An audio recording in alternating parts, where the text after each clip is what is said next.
It's close to me.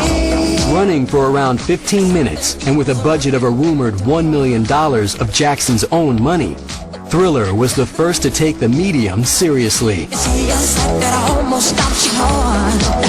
Taking the form of a short film rather than a video, it changed the whole approach of the pop industry.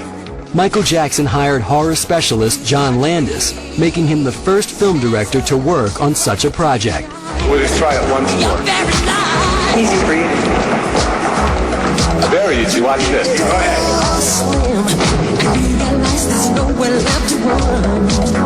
The making of Thriller became the biggest selling home video of all time. The album won 7 Grammy Awards and spent the entire year in the top 10, with 37 weeks at number 1.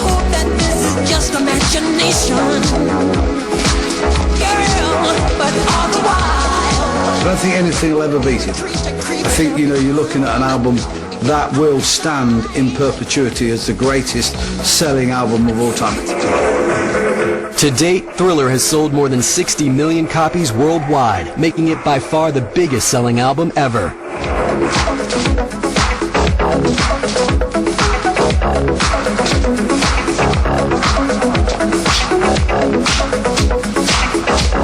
Nobody ever gives him the credit he deserves. He was a phenomenon. None of us are ever going to achieve those sales. He was the only one that could. He did it. He became the king of pop.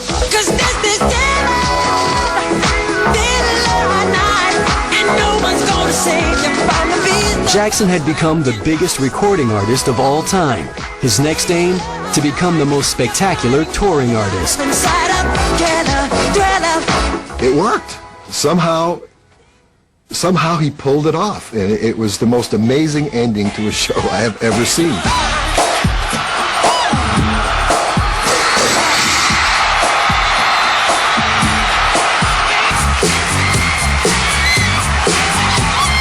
In 1983, as Michael Jackson flew high on the success of Thriller, 47 million Americans tuned in to see his first ever onstage solo performance of Billie Jean at a concert celebrating 25 years of Motown.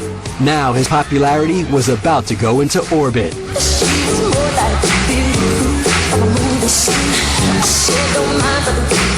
I'll probably remember that moment till the day I die.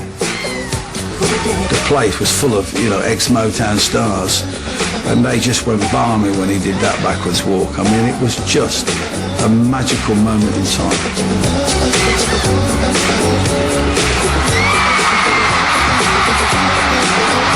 It became the seminal moment of his television career. That night, he crossed over into a whole new audience.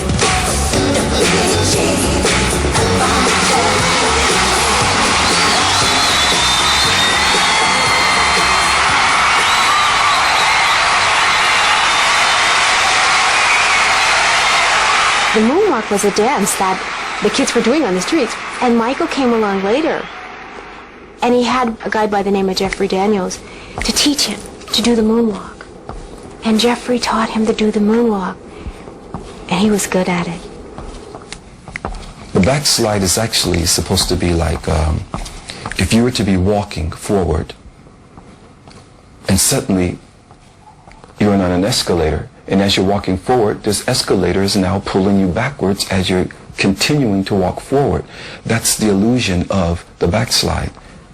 And the moonwalk is that you're actually walking, but the ground is pulling you back. And if you can do it with that illusion, then you're doing it more or less looking like you're pulling yourself back, like your legs are tugging you back. It's not supposed to look that way. From now on, Michael Jackson would almost be as well known for his stage persona as for his singing. I remember I saw him in Japan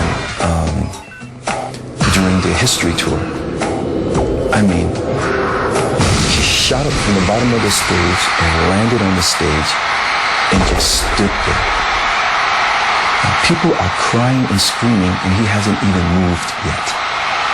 He hasn't even moved, and they're crying and screaming.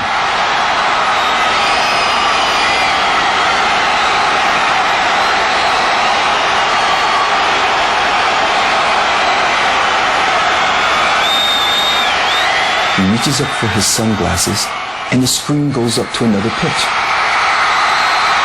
He slowly takes his glasses off the scream goes to a higher pitch. He tucks them away and stands for a while longer. By the time the music starts, the audience is pretty much exhausted, and he hasn't even done nothing yet. You got to show them that you're really not scared. Man, you like to say don't do the dance. Then kick you when they beat you. They'll tell you they're so big. He was just unbelievable as a performer. You could look up to the last row in the stadium and see people standing up and screaming and waving, and you just knew he was connecting in a way that you just don't see in entertainment. And you know, when you're talking up to 70,000 people in a stadium and you're communicating one-on-one, and that person in the stadium believes that Michael is talking to him or to her, not to just this mass, you know. That's where the magic comes with Michael Jackson.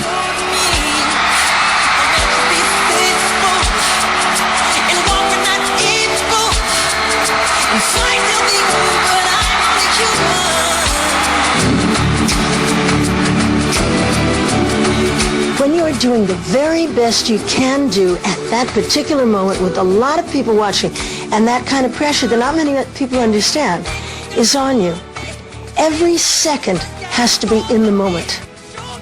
It's right now. It's when I move my head like this, when I do this, when somebody looks, you know, it's there. It's when the music is going like that, and you go. You know, you just go there.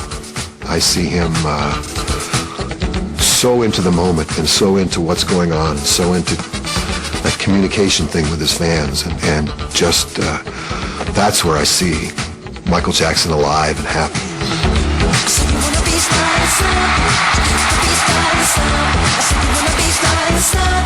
In 1984, Michael and his brothers signed a deal with Pepsi as sponsors of their first tour together for 3 years. But while filming a commercial for the drinks company, Michael's hair caught fire and he was rushed to the hospital with burns to his scalp. Though he returned to tour with his brothers, from that point, tragedy and controversy would never be far behind. 1987 saw the release of Bad, Jackson's final collaboration with Quincy Jones. A July tour of the UK resulted in 5 nights sold out at Wembley as fans flocked to see pop's most unlikely bad boy. The album formed a quarter of all record sales in Britain during its first week of release, reaching a total of 20 million at the time, but its critical reception did not match that of Thriller.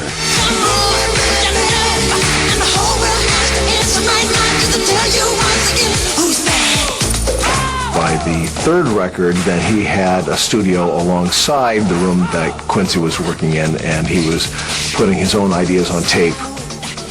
And then his confidence in his ideas was expanding incredibly. And his need, his desire to put them out and have them heard.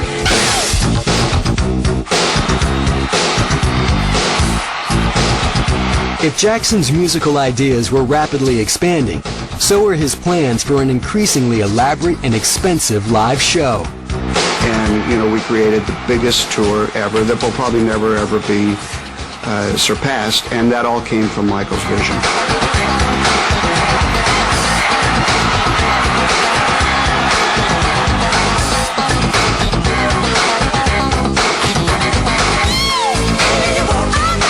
He sees the entire thing. He knows exactly what he wants and exactly what he wants to do. And that's really expensive. It's up to his managers and his handlers to try to figure out how do we make this work financially. And the truth is that, you know, on Dangerous, it didn't work financially. He wanted it to be so perfect for his fans, and he wanted it just so that he was going to have to write a big check for it, and he did.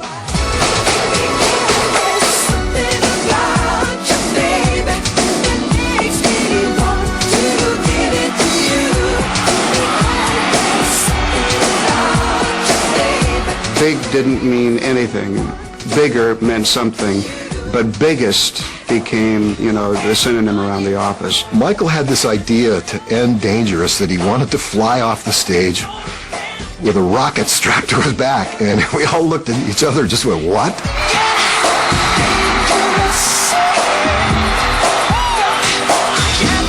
It worked. Somehow he pulled it off, and it was the most amazing ending to a show I have ever seen.